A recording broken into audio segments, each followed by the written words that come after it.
Okay, this is the second part. So we have the first part all about Mary Audrey to Raycroft and the money and the clauses which I fulfilled and how we have about Ash and everything like that. So, okay, I'm very excited. I'm not only excited about my wig, but I really love my wig actually. It's blue. It's ocean blue. I had a little bit of a freak out session because it was blue, but it relates to the prophetic word about how the lioness would be wearing wigs, and it relates how the harvest of the next generation would be like the waves in the beach at North Carolina. The grain. Let me say the whole thing. Like the grains on the sand on the beach in North Carolina. The masses and multitude of the harvest of the next generation will go to the ends of the earth. As you look out onto the waves in the ocean, it will go to the ends of the earth. How exciting! And anyways, so there is, I don't know if I mentioned, if you saw my Facebook, there's a Nigerian family who escaped the genocide in Nigeria. If you know anything, please Google it. I didn't know anything about it. There is a genocide that's happening, an emergency genocide. All genocides are emergency. Um, there's a genocide in Nigeria, and they've escaped it. The family's here with the parents, and 5 children. The children range in age from 7, 10, 12, 14, 16. The 16-year-old girl, last night, I had in actuality got an application for her for they're moving to Saskatchewan at the end of this month. So I got an application for her to go to the University of Regina. She wants for Law and Society certificate program as her second choice. She likes the arts. Excuse me. I took them to the library. We all know how much I like the library. I took the children to the library. Oh my word. They do not know how amazing that is to bring education to other children. What else? Oh, we just found out today, as the children are being registered, they're starting school on Monday. The one girl who is 14 years old, she was all upset because she completed grade 10 and was supposed to be in grade 11 in Nigeria. So and they were going to put her in grade 9. And I said, no. I said to the parents, go to the school and see what happens. So she's in grade 11. So that's very, very exciting that we're all celebrating that. Let's see what else. Yes, just came to my door. This 7-year-old, and he's a budding chef. He likes to help me in the kitchen. They learned how to make coffee. They did not know what a coffee maker was, and he helped me fry my egg this morning. He makes very good rice. They're very polite. Everything's new. They like video games. So when I took them to the library, they has a PS4 here. I don't like video games. I abhor video games. I really don't. But I allowed them to pick out some video games and some books. The girl who's going into grade 11 has an interest in medicine. She picked out a medical book and a medical dictionary. So without saying that, with $150,000 that Mary Audrey has a court order to give me, I would like to give $50,000 to each one of them. $10,000 to each one of them, $50,000 in total to jumpstart their education. Toronto knows about it because of the video cameras and the microphones. The greatest secret in the church, one of the greatest secrets to catch fire, Toronto, which I do believe people believe now. Just a moment.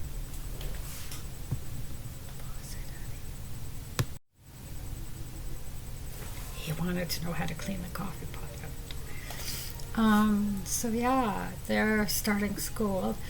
Toronto knows about it. Obviously, they know about how they're here through the video camera and the microphone. The video camera that Zachary Lanoux put in illegally in the main area of the living room and in front of my door. That's my phone. So I want to have an appeal. Toronto has been going round and round and round again with my money. And it is my money. And I want to give these kids beyond the $50,000 a good start. Presica needs a uniform for her school. It's Catholic education at Catholic high school. She's 14. The kids need shoes. Winter and fall is coming. They're from Nigeria. It's starting to get cold out. They need coats, they need hats, they need gloves, they need boots, they need snow pants. They're going to Saskatchewan. They need school supplies.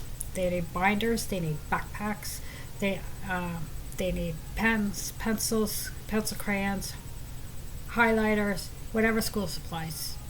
Books, the Hilroy books.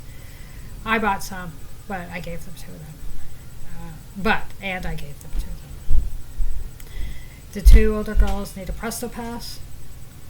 So do their parents. He's working. Joe needs $150 Canadian, one for the application to submit with her application, and one to submit with a housing application upon her acceptance to university. They're also athletes. I would like to give them a soccer ball, a basketball for the boys, a soccer ball for each one of the girls, and then for the eldest girl, she likes to play tennis. She left her tennis racket at home in Nigeria. I live in a room. I owe money here. Yes, I do. But let's say the great big scheme of things where people say that refugees and immigrants, now they're going to be vaccinated, they're going to go to a dentist, the refugees and immigrants get everything, and Canadians get nothing. I'm a Canadian citizen. I grew up here. You know what? You just don't know where to access. You don't have to walk down the street and worry about a bomb or be getting your head or getting shot at. You don't have to worry about proximity here in Canada, because back in 1914 and back in 1945, my grandfather and my grandfather went to war for freedoms.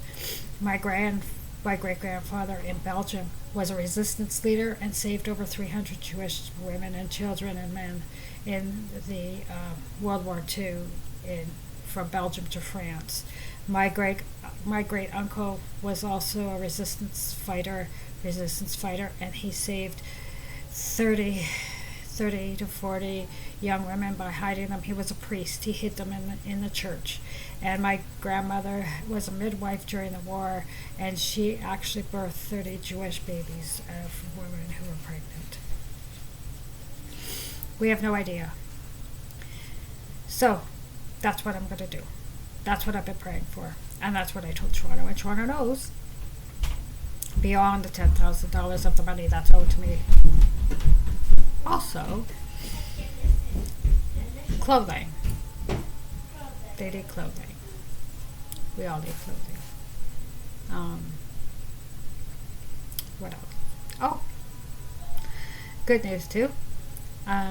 Tomorrow I'm volunteering as event services at the Princess Margaret Foundation's Walk to Conquer Cancer Marathon and event services. I will hope if John or not, if Mary Audrey doesn't give the money, or if there's a problem and John or not decides to threaten Melanie Regato, who is set to volunteer. Hopefully Hope Winston and Melanie Regato will be down there. I don't think Hope is volunteering, but I do know she wants to go down, and I also know Lara and Jasmine and Summer will want to be down there as well. So that's all on the basis of Ash or John or not. Mostly it's John threatens her. She's set to volunteer, so am I, so we're going to go down there. And I would like to encourage everyone as well, if that's something where cancer has touched your family, to donate to the Princess Margaret Cancer Foundation. That's where I'll be tomorrow from 7:30 till 5:30 during the day.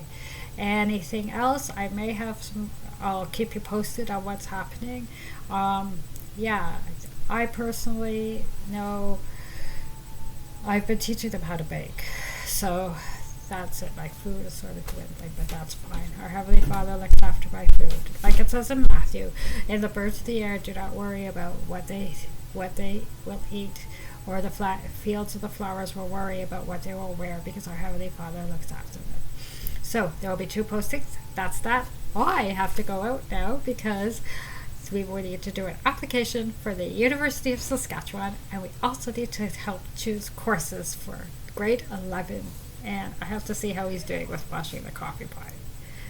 So, see ya.